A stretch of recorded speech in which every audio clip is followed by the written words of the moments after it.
I want to applaud you as a parent for even clicking on to this question. How do I gradually increase the freedom for my child? The question itself says volumes. It is my job as a dad or as a mom to gradually increase the freedom of my child. You know, it was Hadding Carter who has one of the greatest quotes on parenting when he said the greatest gift a parent can give their child is roots and wings. Roots to build your foundation and wings to fly. When my child goes to college or when my child leaves the home at age 18 or 19 for his first job, my goal as a dad is that he's completely free, that that boy or that girl has all the responsibilities in their life to take care of their money, to take care of their body, to take care of their moral decisions, to take care of their checking account so that they can be free. And then I can just be a friend. I can do what I called spotting. I can just be on the sidelines, just kind of ready for the tragedies that may come along. But the key to increasing their freedoms starts, if you have a tiny baby right now, it starts when they're tiny. The first word that my children learn to say is pa. They can't say please, but they better say pa. And if they say pa and ta, then they learn immediately that there's authority in their life. And he's a happy authority, he's a smiley face authority, but he is the authority in their life.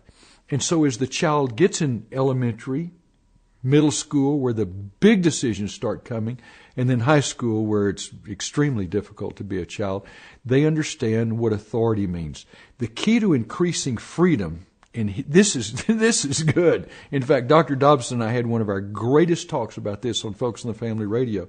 When I increase my child's freedom, I also want to make sure that I increase their responsibility equally. Kids with too much freedom turn out to be rebels. Proverbs says, aptly in the Word of God, a child who gets his way will bring shame to his mother. And what it means is that a child who is spoiled, who always gets his way, who's never told no, who takes lots and lots of freedom with very little responsibility attached to that freedom, eventually is going to bring shame to his mom and to his family. But a child who understands that responsibility gives freedom.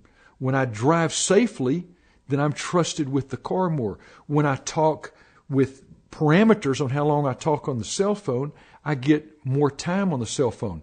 When I get $5 a week or a month or whatever for doing my chores, and I do my chores well, and I show how I save money, give money to the church, and spend money wisely, then I'm ready to increase my allowance.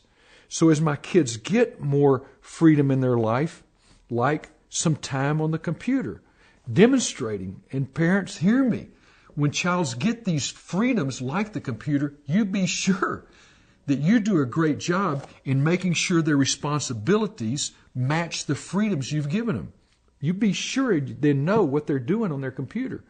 Know who they're running around with. If they have the freedom to go out on the weekend or at night, and kids should have some freedom there, be sure that you know what they're doing with that freedom.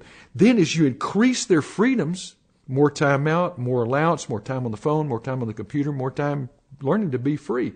If their responsibilities match that freedom, then give them more freedom. But if the responsibilities are not there to match that freedom, then you tighten it down. Take things away. Take away the TV, take away the computer, take away the cell phone, take away the car, and get them back to the responsibilities that gave them those freedoms in the first place. At the end of the day, when you take that boy to college, or you take that girl to college, not only will you be crying your eyes out, and I will tell you that that was the hardest day of my life. When I left that college down in Texas and drove that long Highway 35 back to Missouri where we live, I cried so hard I had to pull over. It was like a gigantic rainstorm had hit our car.